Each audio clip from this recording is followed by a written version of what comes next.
오늘 제목을 함께 따라하겠습니다. 오직 십자가의 능력으로 사는 삶.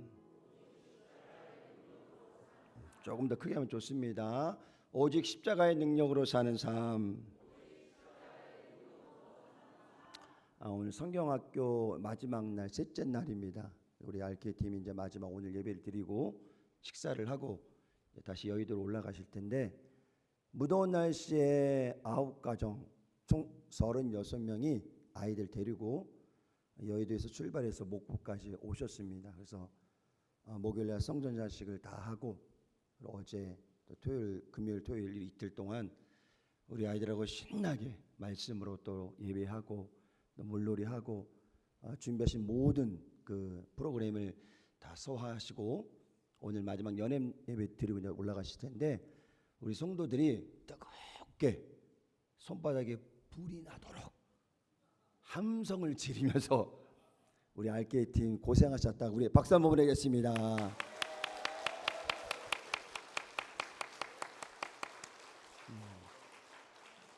자, 우리 RK팀 먼저 박수 받으셨으니까 우리 성경하기 동안에 함께 기도해 주시고 협력해 주신 우리 성도님들에게도 할렐루야 감사합니다. 우리 다 함께 하나님께 영광의 박수 올리겠습니다. 여의도에서는 느끼지 못했던 여름 성경학교의 그 경험을 저는 올해로 이제 세 번째 경험하게 되는데, 매년 오는 알기 팀마다 아주 새로운 색깔로, 새로운 디자인으로, 계획으로 일정을 소화하고 있는데요. 매년 은혜가 되고요. 올해 이제 3회째, 제가 봤을 때 3회째인데 세 번째인데, 올해가 더 풍성하고 또 은혜가 넘치고 기쁨이 넘치고 더 많은 아이들이 와서 이 성경학교를 함께 참여하고 있는데, 모든 것이 정말 하나님의 은혜이고요. 우리 함께 계신 모든 분들에게 진심으로 다시 한번 감사를 드립니다. 오늘 마지막까지 예배 열심히 잘 드리고 또 우리 RK팀은 서로 올라가고 우리 목포팀은 또 남아서 그 성령의 은혜로 하반기 사역을 잘 이끌어 가시기를 예수님의 이름으로 축원을 드립니다. 아멘. 자, 오직 십자가의 능력으로 오늘 성경학교 주제이기도 한데요. 이 말씀을 함께 나누고자 말씀을 준비했습니다. 자, 철학이라는 뜻의 단어가 필로소피아라는 단어인데요. 지혜를 사랑한다라는 의미가 있습니다. 뭘 사랑해요? 지혜를 사랑한다. 한번 따라합니다. 지혜를 사랑한다. 성경에서는 구약의 지혜를 호크마라고 합니다. 합니다. 호크마. 다 지혜라는 뜻을 가지고 있는데요. 이는 단지 지식에 그치지 않고 기술과 윤리, 믿음의 통합적인 능력을 함께 포함하고 있는 단어입니다. 이런 구약의 성막을 지을 때 부살렐이 기술로서 성령의 지혜로서 성막을 지었던 것을 우리는 기억하고 있습니다. 여러분, 지금도 세계는 이 기술 그리고 여러 가지 놀라운 능력들을 가지고 발견하는 모든 것에 세계가 감탄하고 있죠. 또 우리나라 IT 기술 세계가 열망하고 있습니다. 그 기술을 도입하고자 많은 것을 투자하고 있고요. 또 기술을 높이 평가하고도 있기도 합니다. 신약에서는 십자가에 감춰진 하나님의 계획을 함께 따라합니다. 소피아, 지혜라고 합니다. 지혜가 제일인 이유는 다른 것이 아닙니다. 바로 이 지혜는 생명을 얻는 열쇠가 있기 때문입니다. 잠언 3장 18절에 있는데요. 지혜는 그 얻은 자에게 생명 나무라. 함께 따라합니다. 지혜는 그 얻은 자에게 생명 나무라. 믿으시면 아멘. 여러분, 지혜로운 자와 어리석은 자의 차이는 생명을 얻느냐 멸망하기로 갔나기로 해서 무엇을 선택하느냐, 바로 지혜, 생명을 선택한다는 것을 여러분이 기억하시길 바랍니다. 지혜로운 자는 죄의 길을 벗어나 하나님의 길로 걸어가게 되며 고상한 인격과 성품의 사람이 되기도 한다는 것입니다. 그렇다면 오늘 십자가의 능력으로 사는 삶이란 무엇인지 말씀을 통해 함께 알아보겠습니다.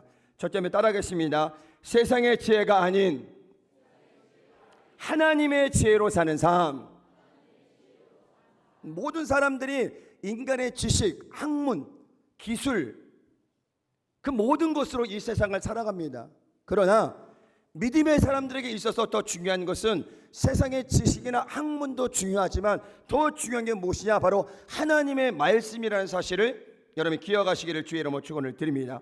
고린도서 1장 25절에 보니까 하나님의 미련한 것이 사람보다 지혜 있고 하나님의 약한 것이 사람보다 강하니라. 믿으시면 아멘. 우리가 이 세상을 바르게 살아가기 위해서는 세상의 지혜보다는 바로 하나님의 지혜의 말씀을 배우고 의지하는 삶을 살아가야 된다는 사실을 여러분이 기억하시길 바랍니다. 사도 바울은 고린도서 2장에서 두 가지 지혜를 언급하고 있는데요. 하나는 함께 따라합니다. 사람의 지혜, 다른 하나는 하나님의 지혜입니다. 여러분, 사람의 지혜도 필요합니다. 그러나 더 그 위에 있는 놀라운 능력 있는 그 하나님의 지혜를 다 안으시기를 주의 이름으로 축원을 드립니다.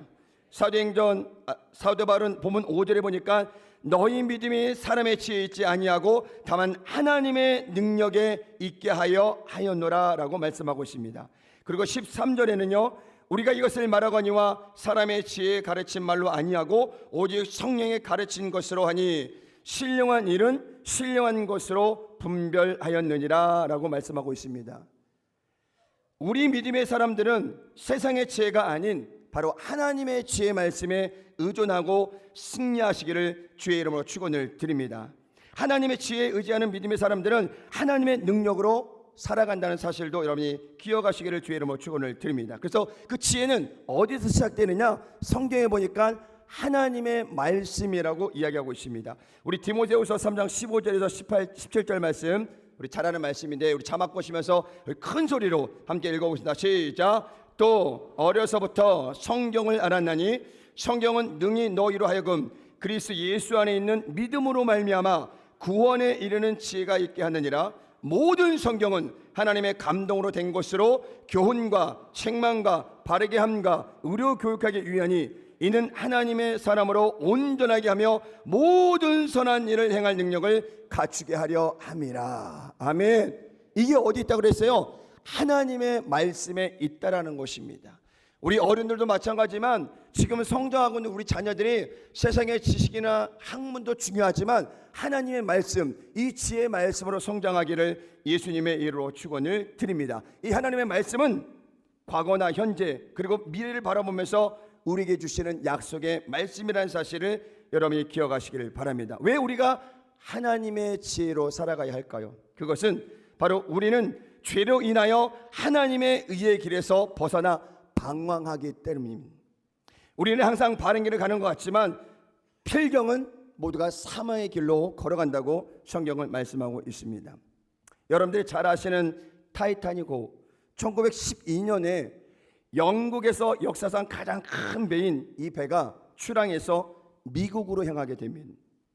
여러분, 그 높이가요 18층 건물, 그 높이가 53m라고 합니다. 엄청 높죠. 그리고 길이가 269m. 당시 정말 엄청나게 거대하고 호화로운 배. 저 그림만 봐도 참 타고 싶은 배인데요. 그 배를 운행하는 선장이 에드워스 스미스로서 50년가량 배를 운행한 베테랑이었다고 합니다. 당시 유력 인사들은요, 이 선장이 운행하는 배만 탈 정도로 이분을 엄청나게 신뢰하고 이 선장이 운행하는 모든 배는 그냥 안심하고 타고 되는 완전히 보증수표였다는 것입니다. 당시에 가장 부유한 사람들이 이 타이타닉호를 탔는데 그 배를 탐으로 말미암아 역사상에 이름을 올리고 싶었던 것입니다. 타이타닉호가 한창 운행하고 있을 당시에 다른 배인 캘리포니아호는 눈앞에 빙산이 많은 것을 보고 주위 배에 무전을 했다고 합니다. 앞에 빙산이 있으니까 조심하라고. 다른 배들은 다 조심해서 빙산을 다 가로질러 가는데 옆으로 위에 가는데 이 타이타닉호가 뭐라고 생각하냐면 아니 이 거대한 배가 지나가는데 이 조그마한 빙산이 우리 배하고 무슨 걸림돌이 될 수 있을까라고 생각하고 빙산을 피하지 않고요 정면으로 돌파를 하게 됩니다. 20m의 거대한 빙산이었는데요. 충돌하고 나서요 그 여파로 타이타닉호가 침몰하기 시작합니다. 선장이 승객을 대피시켰지만은 사람들은 추워서 못하겠다고 하며 침몰할 것이라고 상상하지 못했다는 것이죠. 결국 다이오전은 침몰했고요. 당시 저 배에 2,200명이 탑승을 했는데 710여 명의 남은 자들이 710여 명에 불과했다고 합니다. 여러분, 당시에 저 배의 기술과 여러 가지 모든 것들은요, 당대에 정말 엄청난 기술력, 엄청난 금액을 가지고 사람의 지혜로 만들어졌지만, 여러분, 그 엄청난 배가 무너진 것은 다른 것이 아니었어요. 작은 빙산이었어요. 빙산. 사람이 아무리 똑똑하고요, 지혜가 많고요, 기술을 가지고 있어도 하나님의 지혜, 하나님의 말씀 위에 올라설 수 없다는 것을 우리는 알게 되는 것입니다. 우리의 지혜는 한 치 앞도 볼 수 없는 한계가 있고요, 우리 지혜는 마치 배에 구멍이 나 있는 것처럼 항상 결함이 있다는 것을 우리는 알게 됩니다. 사람을 지으신 분은 하나님이십니다. 믿으시면 아멘. 우리의 창조가 되어져서 우리를 사랑하시고 바른 길로 인도하시는 하나님은 우리에게 그분의 지혜를 주셨다는 것입니다. 그래서 하나님의 지혜를 구하는 자는 이 세상 지혜를 초월하여서 바로 하나님의 뜻 안에서 살아가는 사람임을 여러분이 기억하시길 바랍니다. 그래서 성경은 지혜의 근본은 뭐라고 했어요? 하나님을 경외하는 것이라고 성경은 이야기를 하고 있는 것입니다. 우리는 지혜의 근본이신 하나님께 지혜를 얻는 자가 되시기를 주의 이름으로 축원을 드립니다. 야고보서 1장 5절 말씀인데요, 우리 함께 읽어볼까요? 시작. 너희 중에 누구든지 지혜가 부족하거든 모든 사람에게 후히 주시고 꾸짖지 아니하는 하나님께 구하라. 그리하면 주시리라. 우리 부모님들은 자녀들 머리에 늘 손 얹고 기도하실 때마다 하나님, 세상의 지혜가 아닌 하나님의 지혜로 풍성히 임하여 이 아이가 이 땅의 교회 안에, 열방 안에 하나님의 지혜로 말미암아 쓰임받는 귀한 일꾼이 되게 하여 주시옵소서라고 늘 아이들의 머리에 손 얹고 기도하시길 바랍니다. 저는 이제 유치부 교사 출신인데 본교에서 저희 아내랑 같이 유치부 봉사를 할 때 각 반의 아이들이 항상 몰려와요. 제가 이제 보조교사를 하고 정담임이 돼서 정말 저희 아들을 딱 맡았는데, 이 보조교사 할 때하고 정담임 할 때하고 이게 책임감이 확 다르더라고요. 정말로. 보조는 말 그대로 담임의 보조만 하면 돼. 공과책 갖고 오고 간식 갖고 오고 아이들 가방 챙겨주고 이거만 하면 돼. 근데 정담임은 뭐해요? 공과도 인도해. 아이들 올 때 어떻게 기도하느냐, 무릎에 딱 앉혀갖고 6살, 7살 아이들, 두 아이가 오면 두 아이 다 안아서, 지금도 저희 어머니가 지금 아이를 안고 있는데 그렇게 딱 안아가지고 뭐라 하냐, 머리에 손 얹고 기도해요. 그리고 공과 끝나고 예배 다 끝나고 보낼 때도 또 그 아이들 다 품어서 일일이 머리에 손 다 얹고 그리고 기도하고 보내요. 여러분, 그 아이들이 벌써 지금 대학생이 지났더라고. 제가 청년국에 갔는데 유치부 때 제가 기도하는 아이가 제가 푸뉴마에 있을 때 임원으로 들어와가지고 저랑 같이 사역을 했었습니다. 이게 얼마나 놀라운 일인지요. 그 아이도 맞다, 그때 그 선생님 그럼 지금 목사님 되셨네 이러면서 같이 임원으로 이렇게 한 2년 동안에 같이 사역을 했는데요, 정말 그 은혜가 너무 크더라고요. 여러분, 여러분의 자녀 하나님의 지혜로 크시길 바랍니다. 하나님의 지혜로 성장한 아이는 절대 실패하지 않아요.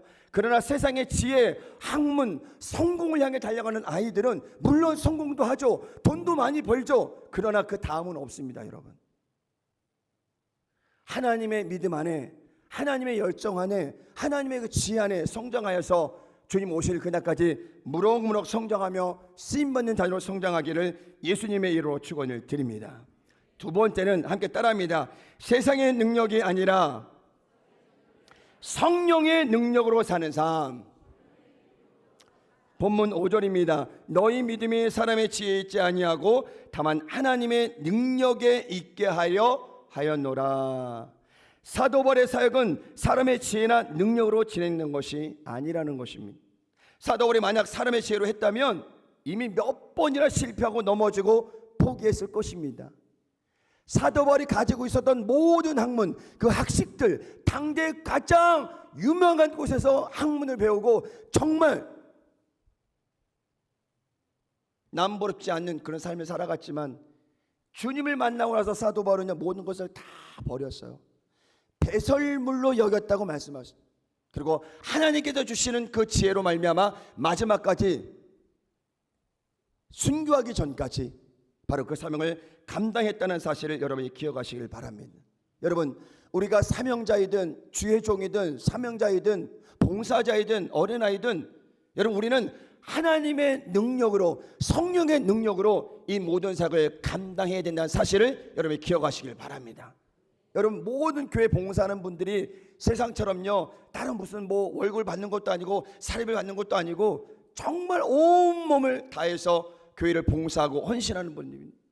이번에 온 알게 팀도 다 자비량으로 준비해가지고 여기까지 내려오셨는데, 내려오셔서 많은 것들을 아이들에게 주려고 엄청나게 많이 준비했더라고요. 그 열정, 그 마음, 그게 어디서 생겼을까? 여러분, 세상의 지식 지혜는 그를 가르치지 않아요. 그러나 성령의 능력은, 그 복음의 능력은 바로 그 마음에 뜨거운 열정을 줘서 이 멀리 목포까지 가장 더운 날 귀한 사역을 감당할 수 있게끔 하나님께서 능력을 부으신다는 사실을 기억하시기를 예수님의 이름으로 축원을 드립니다. 그러니까 2박 3일 지나가는 동안에 사실 저는 너무 더워서 인상도 썼던 것 같아요. 근데 우리 알케이 팀 보니까 얼마나, 지금 여기 지금 옷 입은 거에 지금 해가 떠 있는데 날씨도 더운데 또 해까지 떠 있네요. 이 무더운 날씨에 그 어느 한 사람 인상 쓰지 않고요 봉사하고 헌신하면서 그 많은 아이들 섬겨주고 그 떼약볕 아래서 함께 귀한 사역을 감당하는데 너무너무 감사하더라고요. 또 우리 교회 성도님들도 이 무더운 날씨에 오셔서 주방에서 봉사로, 주차장에서 그 무더운 날씨 그 아랑곳하지 않고 이렇게 헌신하는 모습 보면서, 야, 이거는 당일 아르바이트 값을 줘도 하지 못할 넘을 일이다. 근데 이분들이 모두가 그 성령의 놀라운 능력으로 은혜 보답하기 위해서 헌신하는 모습 보면서 너무너무 감동을 많이 받았고요, 너무너무 감사했습니다. 하나님께서 우리 모두에게 놀라운 축복을 부어주실 거라는 사실을 여러분이 기억하시기를 주의 이름으로 축원을 드립니다. 사도 바울이 고린도에서 사역할 때 사람의 지혜로 하지 않았다고 고린도서 2장 1절이 말씀합니다. 형제들아, 내가 너희에게 나아가 하나님의 증거를 전할 때 말과 지혜 아름다운 것으로 하지 아니하였나니 라고 말하고 있습니다. 당시 철학자들이 화려한 언어와 논리는 바로 사도 바울이 가지고 있던 것보다 월등히 높아 있었어요. 그러나 사도 바울은 그 철학, 그 문화, 그 지식 거기에 눌린 것이 아니라 오직 성령의 능력으로 하나님의 지혜로 복음을 전한 귀한 사명자임을 여러분이 기억하시길 바랍니다. 그리고 2장 3절의 말씀입니다. 내가 너희 중에서 예수 그리스도와 그의 십자가에 못 박힌 외에는 아무것도 알지 아니하기로 작정하였습니다. 여러분, 우리의 심장에 십자가가 있어야 됩니다. 보혈의 능력이 있어야 됩니다.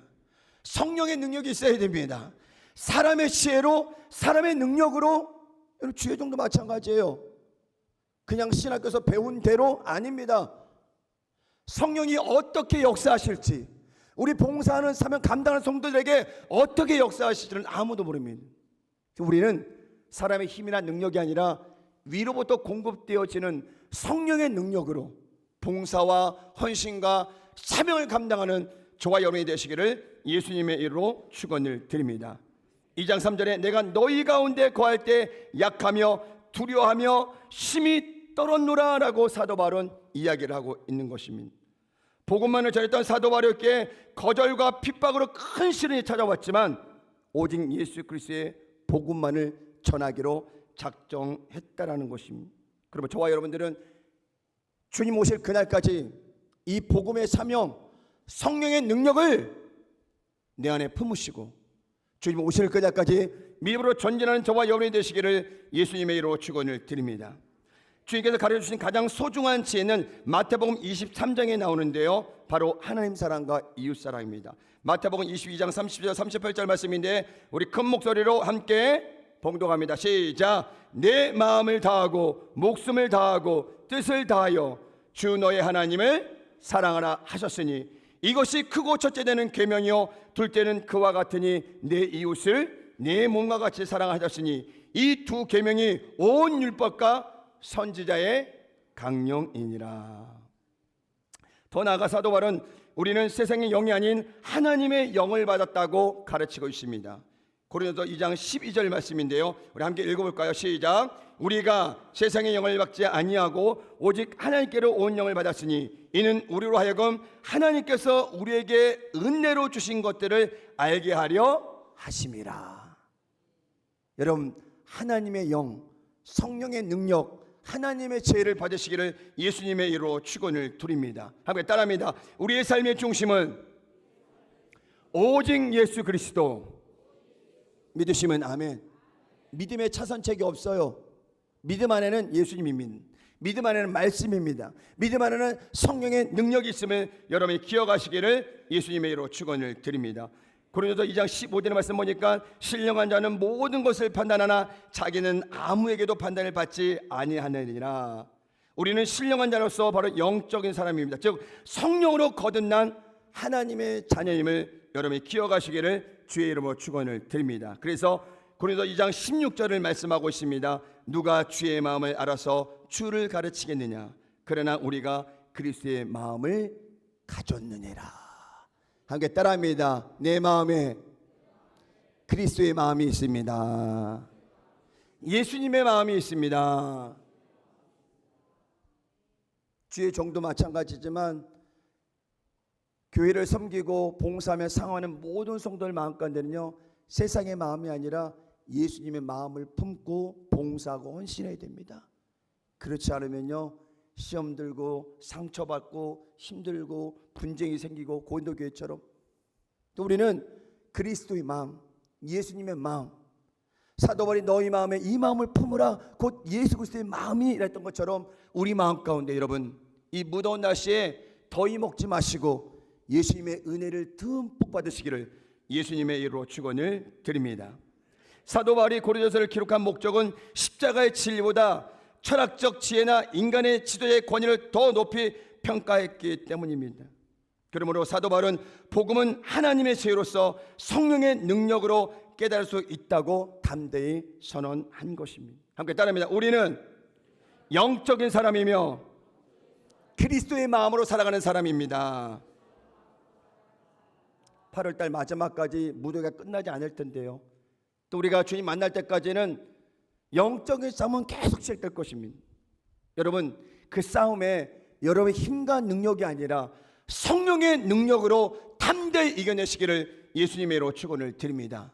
그리고 성경학교 마지막 우리 주제인 오직 십자가의 능력으로 사도 바울처럼 그 마음을 품고 주님 오실 그날까지 귀한 사명 잘 감당하시는 복된 성도님 되시기를 예수님의 이름으로 축원을 드립니다. 기도합니다. 하나님 아버지 감사합니다. 오직 십자가의 능력으로 한 걸음 한 걸음 주님 앞에 달려 나아갑니다. 우리 마음 가운데 예수 그리스도의 마음을 품고 십자가의 능력으로 승리하기를 원하고 있사오니 머리 숙여 기도하는 모든 성도들 그 마음의 심령 가운데 예수님 마음과 성령의 능력으로 사명 감당하도록 은혜를 도와여 주시고 주님 오실 그날까지 믿음으로 전진 또 전진해 나아가 승리하는 귀한 역사 임할 수 있도록 은혜를 도와여 주시옵소서. 예수님의 이름으로 간절히 기도드렸습니다. 아멘. 우리 말씀 생각하시면서 우리 주여 세 번 부르고 우리 동서 잠시 기도하겠습니다. 주여, 주여, 주여.